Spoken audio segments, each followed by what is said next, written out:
We got turkeys walking by. Welcome to my backyard in the cities. Today we've got turkeys. I guess they left. Well, since the turkeys are gone, I guess we'll talk about solar power. Solar power was the last act of the first season, well, the first summer on my off-grid property. So here's that story. If you recall from the last video, the sawmill was set up by the end of October, probably producing lumber by early November.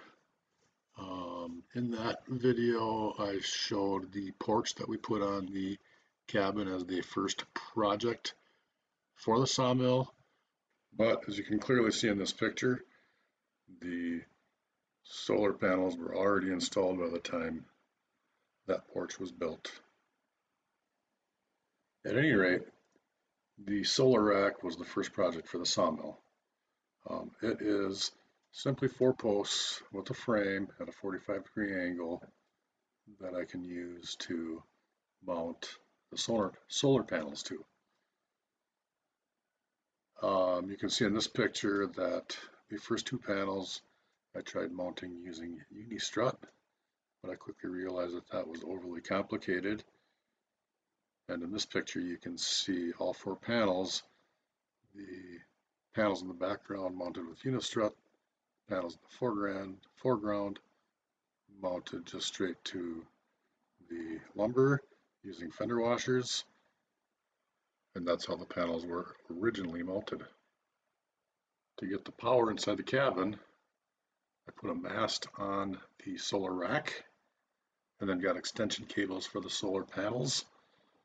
Those cables run from the panels up the mast, under the eaves, into the building, and eventually ended up at the charge controller.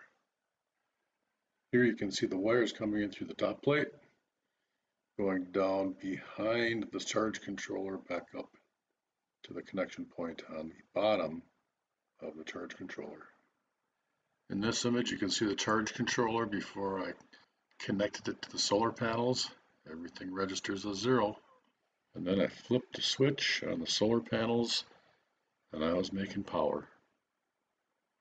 Here you can see probably day 1, 107 kilowatt hours, making electricity.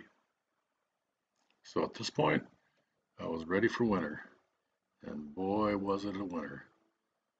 But that's the subject for another video, so thanks for watching. Until next time, see you later.